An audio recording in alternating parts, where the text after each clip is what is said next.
going. So there's kind of some principles when I get to cross sides, okay?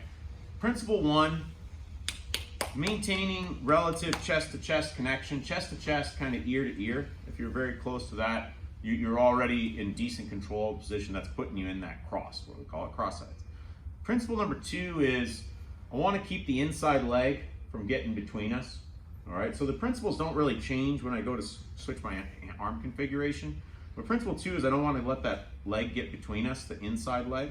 And then principle number three, which would be the same even if you play classic hands, is I want to defeat the inside arm, okay? I didn't cover that on Tuesday because I was trying to keep things pretty basic, but you kind of need this absolutely for this particular configuration. Like, if I don't deal with the inside arm, it's probably always going to be very hard for me to get going on anything from this position. So, if Jade will come back here real quick. As you saw, this is a problem when I go to play this because he can kind of put my hips low enough where it's easy for him to replace guard, okay? And that's the main vulnerability I have in this position.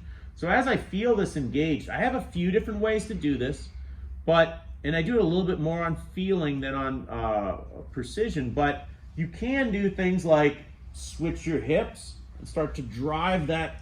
I want to get that out of the crook of my hip. Does that make sense?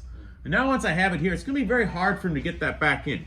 I can tighten up my hands, not so much hard work, but I keep that knee nice and high over his head, and it's a hard thing to get that arm back in. And now now look, my knees are nice and high above his belt line when he's trying to get back in, and it's not going to be an easy thing, okay? I'm able to control him here.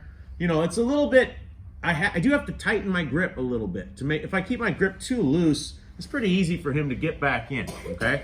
So, you know, if you have to go to like butterfly grips, but it's not one technique to get inside of this, okay? You can do things like turn your hip down and smash it and come and like bring it out. Like, there's various things you're gonna have to do, and you'll have to learn to play with that. But like, my goal is to drive that elbow up.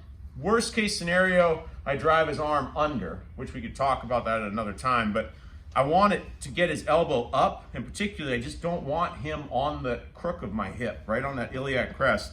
Gives him a lot of purchase. If I can take this above, I'm in pretty good shape to start thinking about attacking and doing other kinds of things. All right, 1, 2, 3.